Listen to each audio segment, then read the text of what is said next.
Assalamualaikum warahmatullahi wabarakatuh.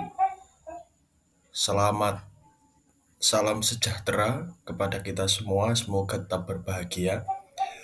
Hari ini kita akan belajar mengenai tentang teks drama. Kira-kira apa teks drama tersebut dan kira-kira bagaimana unsur intrinsik yang terdapat pada teks drama tersebut. Pasti kita pernah mengetahui ada beberapa pentas drama yang sangat terkenal dan begitu luar biasa. Maka tidak terlepas dari penulisan naskah yang luar biasa pula. Nah, hari ini kita akan belajar untuk memahami tentang apa itu teks drama.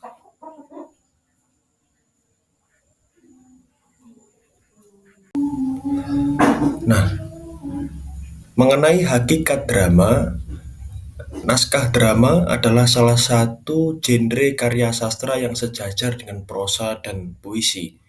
Berbeda dengan prosa maupun puisi, naskah drama memiliki bentuk sendiri, yaitu ditulis menggunakan dalam bentuk dialog, yang kemudian dialog tersebut dipentaskan. Nah, kata drama sendiri itu berasal dari bahasa Yunani, yaitu draumai atau dran, yang artinya bertindak, berlaku, berbuat, dan bersaksi.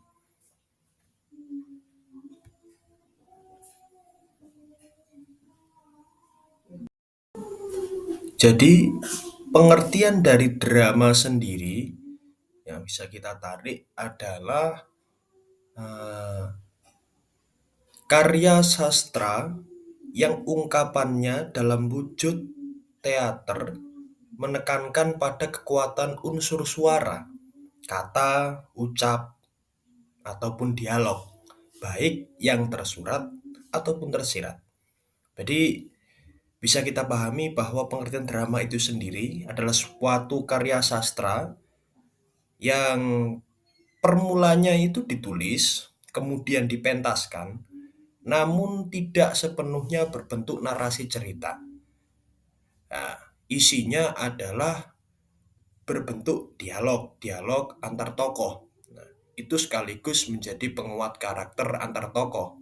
Tidak ada narasi yang terlalu panjang seperti halnya cerpen maupun novel. Namun penguatan karakter, penguatan cerita, penguatan konflik dan alur dan lain sebagainya itu menggunakan dialog oleh antar tokoh di atas panggung.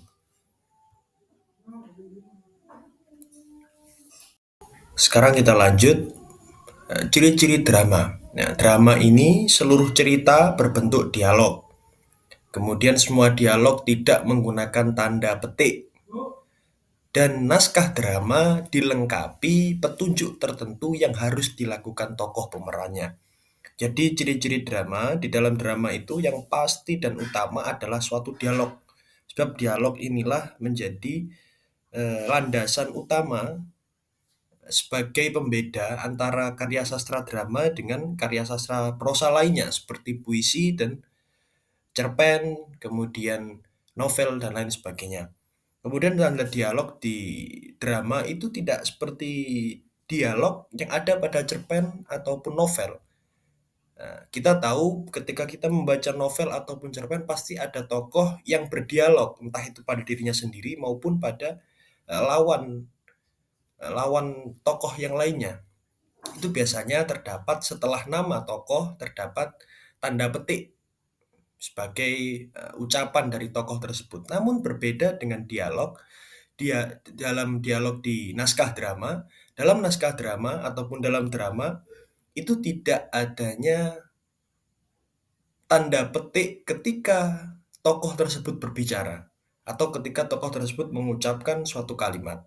Jadi setelah nama tokoh, titik dua langsung dibarengi kalimat yang diucapkan oleh tokoh tersebut tanpa adanya tanda petik. Kemudian yang ketiga itu naskah drama dilengkapi petunjuk tertentu atau bisa disebut dengan petunjuk laku. Nah, ini biasanya sebagai instruksi kepada para tokoh atau pemain di atas panggung yang kemudian untuk mereka ini agar mampu berekspresi sesuai. Jadi isinya itu biasanya ekspresi, kemudian nada, intonasi dari percakapannya, tinggi rendahnya, suaranya itu diatur di dalam petunjuk lagu, tata busana, tata rias dan lain sebagainya. Itu petunjuk lagu ya.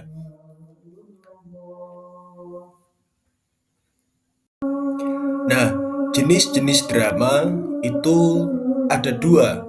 Yang pertama berdasarkan penyajian lakon, yang kedua berdasarkan sarana atau penyampaiannya. Kemudian jenis-jenis drama yang berdasarkan penyajian lakon adalah yang pertama ada tragedi. Nah, drama sejenis ini itu adalah drama yang biasanya ceritanya itu penuh dengan kesedihan. Ya, kita tahu ada beberapa, jika kalian pernah menonton istilahnya sinetron ataupun film yang ada di Korea atau drakor, nah itu biasanya yang mengandung banyak kesedihan mulai dari awal cerita sampai akhir itu bisa disebut dengan drama berjenis tragedi.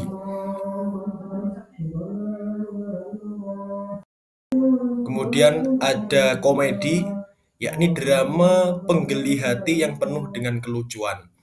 Nah, jika pernah menonton film yang bergenre komedi, itu seperti halnya film yang di Indonesia itu pernah ada film yang biasanya bergenre komedi, yakni yang dibuat oleh biasanya Raditya Dika pernah membuat film meskipun ada diselingi percintaan, namun di beberapa adegan itu diselingi dengan atau diselangi dengan genre-genre komedi yang kocak. Jadi itu biasanya disebut dengan komedi.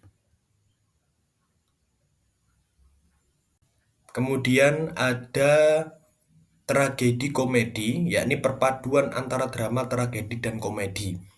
Ini biasanya alur ceritanya adalah uh, ada selingan atau selangan antara komedi dan tragedi di sepanjang ceritanya.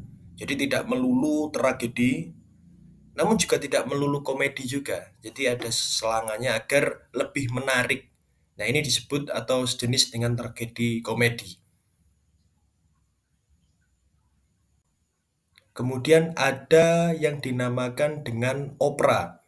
Drama yang dialognya dinyanyikan dengan diiringi musik.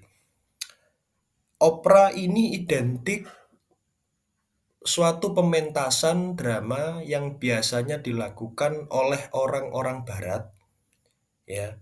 Jadi itu biasanya dilakukan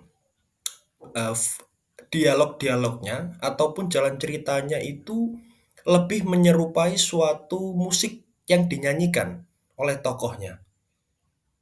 Jadi bukan diucapkan lalu diiringi oleh musik, bukan, namun itu dinyanyikan. Jadi ini perlu diperhatikan.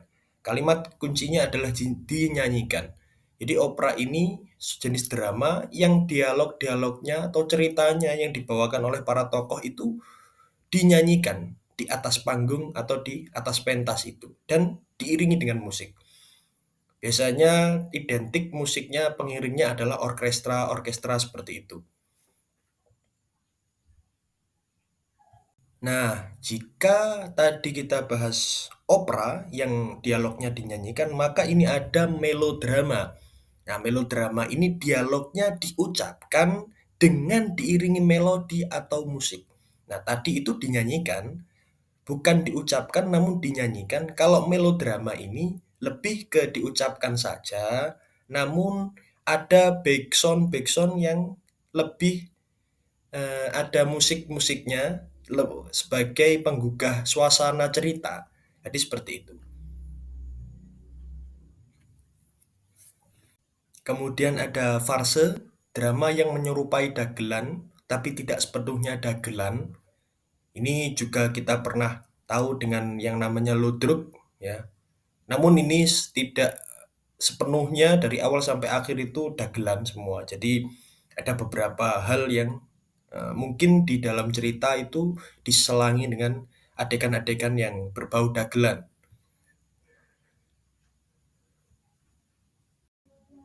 Kemudian ada tablo.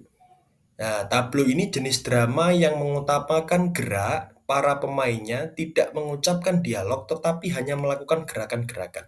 Nah, ini biasa kita kenal dengan pantomim ya, yang biasanya kita tahu yang paling terkenal di dunia ini dengan mengenalkan suatu genre pantomim adalah ya Charlie Chaplin itu, yang sangat legendaris itu dengan mengutamakan gerak, ya, kita tahu diselangi dengan humor juga tanpa ada dialog pada tokoh utamanya. Tanpa ada dialog. Jadi hanya gerakan-gerakan saja yang mewakili dari cerita tersebut. Jadi bukan sekedar gerakan-gerakan yang tidak bermakna, namun gerakan tersebut ada maknanya. Sebab apa? Tanpa dialog, namun bagaimana caranya agar cerita tetap bisa disajikan dan eh, terbangun, penonton ini mampu memahami apa yang disampaikan oleh si para tokoh. Jadi gerakannya itu mewakili cerita yang dibawakan. Kemudian ada yang namanya dengan sendera tari atau bisa disebut dengan gabungan antara seni, drama, dan tari. Nah, ini pasti sering kita jumpai dan bahkan di eh, YouTube itu sudah ada beberapa pementasan sendera tari yang disajikan oleh para anak SMA. Jadi mungkin sudah tidak asing lagi bagi kita. Jadi di sini sendera tari itu maksudnya ini gabungan antara seni, drama, dan tari. Jadi di sana ada dramanya, ada juga tarinya. Ini biasanya suatu contoh adalah pementasan cerita rakyat Reok Ponorogo. Itu bisa kalian search sendiri di YouTube bagaimana pementasannya. Itu ada perpaduan unsur antara drama di mana menceritakan ya tentang tokoh Raja Klono Sewandono yang ingin melamar Dewi Songgolangit. Kemudian ada beberapa selangan-selangan tarian-tarian Reok Ponorogo.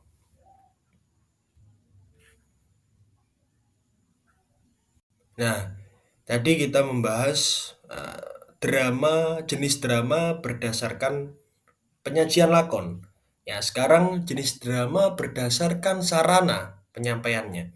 Pertama ada drama panggung.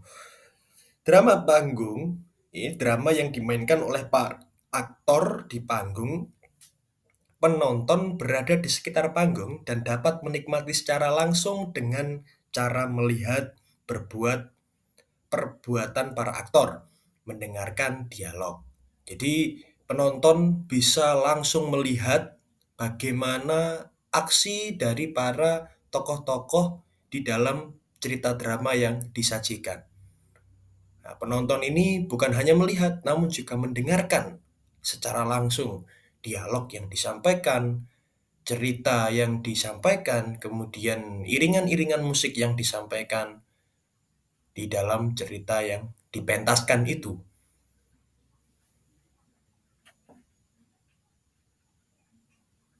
Kemudian ada drama radio. Nah, drama radio ini drama yang disajikan melalui perangkat radio. Tadi, jika drama panggung, drama itu disajikan di atas panggung. Kemudian bisa didengar, namun juga bisa dilihat. Nah, kalau drama radio ini terbatas hanya bisa didengar, sebab perangkat utama untuk penyajian drama ini melalui perangkat radio. Jadi, penonton atau pendengar, nah itu hanya bisa mendengarkan, tidak bisa melihat secara langsung cerita yang dibawakan. Namun, hanya dengan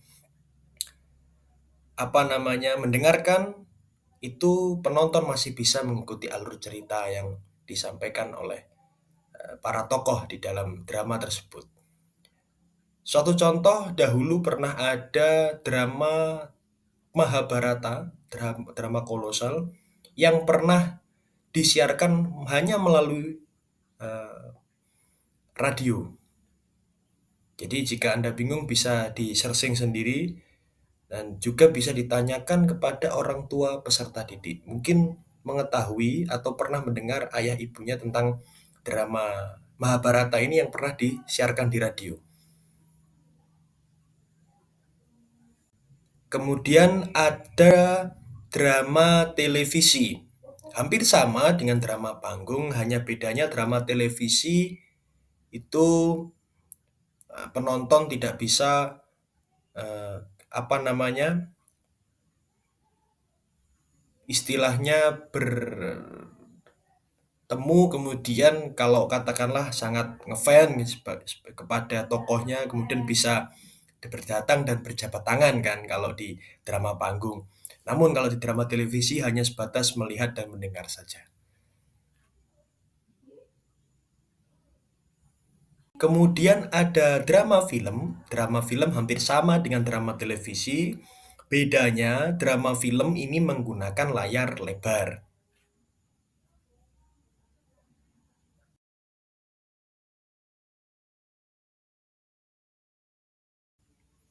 Nah, tadi ada wayang, sekarang drama boneka.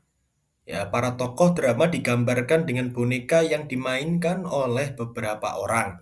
Bahkan kalau bonekanya besar, di dalamnya ada orang, boneka itu dapat bermain sendiri tanpa dimainkan dalam.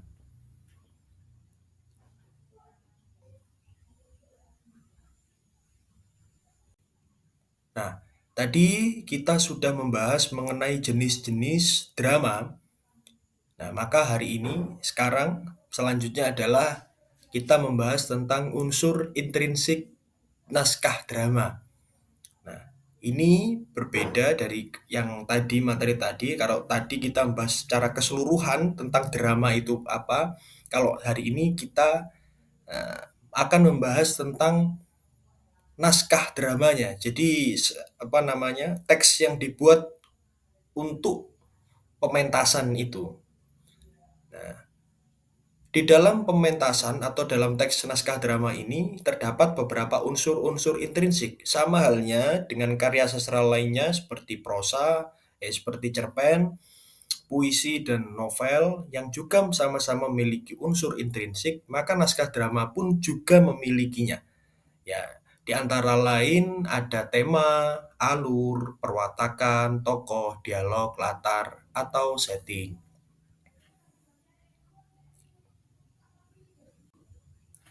Nah, tema. Tema adalah gagasan pokok yang terkandung dalam drama atau ide pokok yang menjadi dasar cerita. Kita tahu ada suatu film yang menceritakan tentang perjuangan anak menempuh karirnya dalam dunia pendidikan atau ingin mengejar cita-citanya dalam dunia pendidikan. Contohnya adalah Laskar Pelangi. Laskar Pelangi merupakan judul dari drama tersebut yang disajikan di dalam film. Merupakan judulnya. Nah, temanya apa kira-kira? Nah, tema dari Laskar Pelangi tersebut adalah pendidikan bisa, kemudian eh, perjuangan meraih cita-cita juga bisa. Nah, itu disebut tema. Di mana mengapa mengambil pendidikan? Sebab ini menjadi dasar cerita atau ide pokok yang sudah mewakili keseluruhan cerita di dalam drama tersebut. Ya memang kita tahu film Laskar Pelangi itu tidak lepas dengan yang namanya dunia pendidikan. Mulai dari awal hingga tokoh ini pergi ke luar negeri untuk menempuh pendidikannya. Jadi tema adalah gagasan pokok yang terkandung dalam drama atau ide pokok yang menjadi dasar cerita.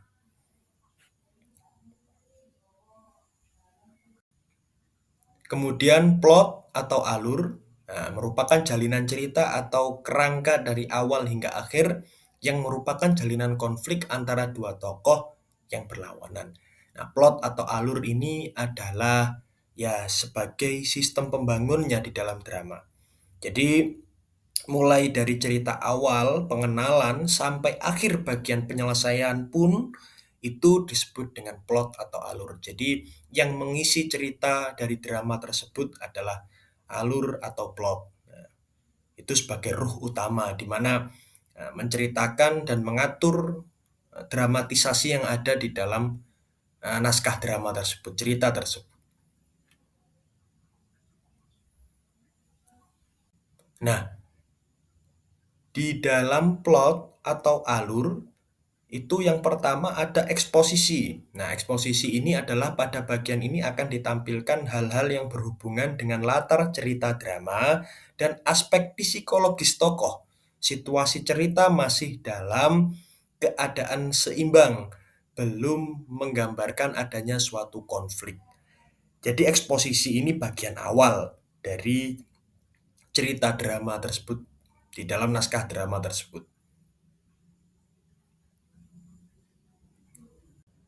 Kemudian ada yang namanya komplikasi. Nah, komplikasi ini adalah keseimbangan mulai terganggu sehingga menimbulkan adanya konflik. Konflik akan semakin dikembangkan terus dan akan berlangsung semakin menanjak menuju ke titik puncak. Jadi, komplikasi ini di mana cerita tersebut mulai dihadapkan dalam masalah eh, puncaknya. Jadi perawalan dari puncak ini sebelum menuju ke puncak atau klimaksnya, jadi ini disebut dengan komplikasi.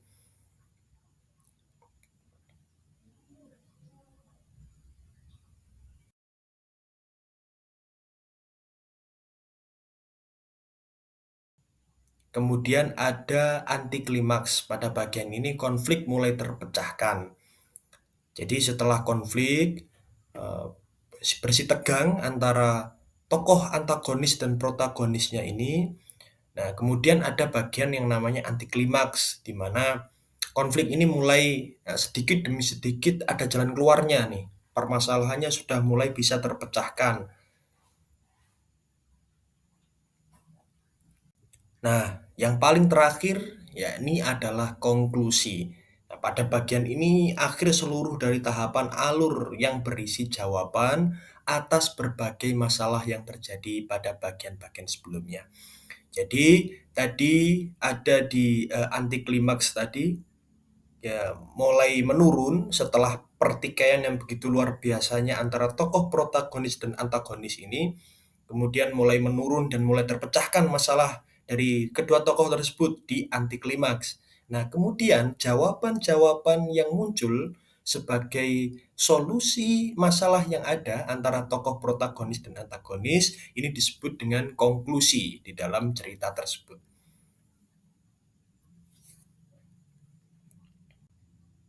Lanjut, kemudian ada kita lanjutkan di unsur intrinsik naskah drama, kemudian ada tokoh. Nah, tokoh ya ini lakon yang bertugas memainkan peran dalam cerita itu.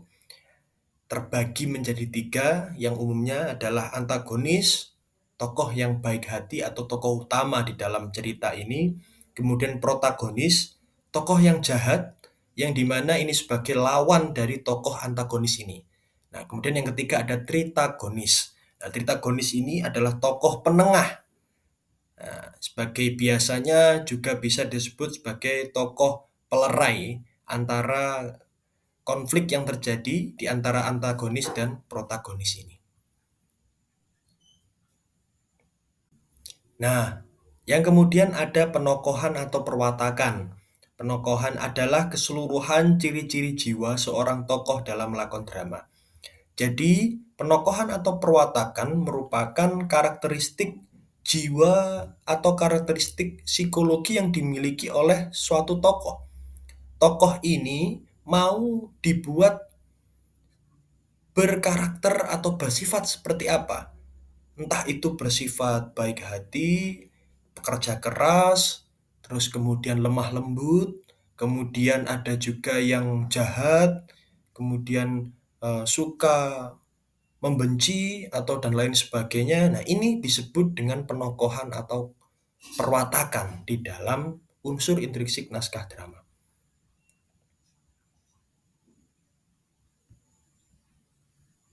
Kemudian ada dialog. Nah, dialog ini percakapan yang ditulis untuk diucapkan oleh tokoh saat di atas panggung. Ragam bahasa dalam dialog, tokoh-tokoh drama adalah bahasa lisan yang komunikatif dan bukan ragam bahasa tulis. Jadi, dialog ini memang diperuntukkan untuk kalimat yang diucapkan oleh para tokoh. Memang dialog ini permulaannya itu ditulis oleh pengarang naskah tersebut, naskah drama tersebut. Namun bahasa yang digunakan itu bukan ragam bahasa yang sifatnya tulis atau biasanya bahasa yang baku sesuai dengan KBBI, bukan. Namun bahasanya itu memang bahasa yang keseharian jika tergantung pada tema yang diambil ataupun jalan cerita yang diambil. Jadi lebih komunikatif ataupun dialog ini juga bisa dikatakan bahwa sebagai pendukung dari karakter si tokoh ini. Tokoh ini bersifat seperti apa, maka bisa tercermin dari dalam dialog yang dipunya oleh tokoh ini. Maka kenapa bahasa yang digunakan adalah bahasa lisan yang komunikatif.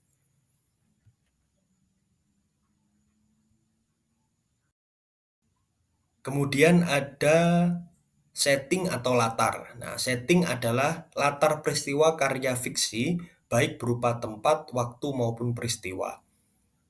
Nah, latar atau setting ini tempat yang digunakan dalam cerita tersebut. Entah itu ya juga bisa waktu-waktu yang ditunjukkan pada cerita tersebut, ataupun peristiwa yang ditunjukkan dalam cerita tersebut. Kemudian konflik. Konflik adalah dasar drama berupa pertentangan yang dialami tokoh sebagai respon atas timbulnya kekuatan-kekuatan dramatis.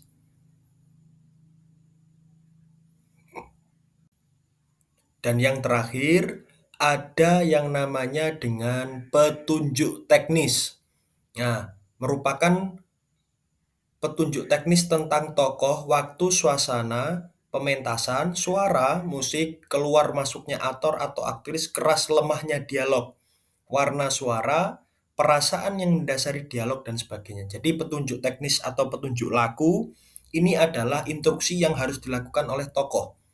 Jadi bukan hanya dialog saja, namun instruksi yang tertulis di dalam naskah itu seperti apa agar dialog yang diucapkan lebih berkarakter.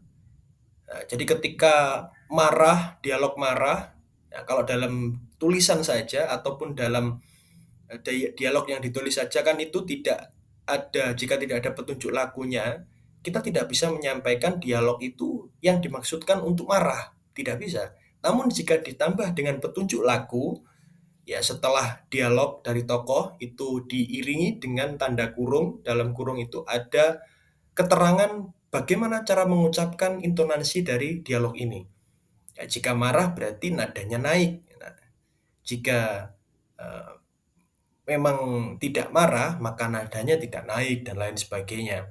Kemudian sambil apa atau kegiatan apa yang dilakukan ketika dia berdialog ini juga dituliskan di dalam petunjuk lagu itu. Katakanlah ketika tokoh ini sedang berbicara dengan lawan bicaranya, namun ada suatu kegiatan yang dilakukan oleh tokoh.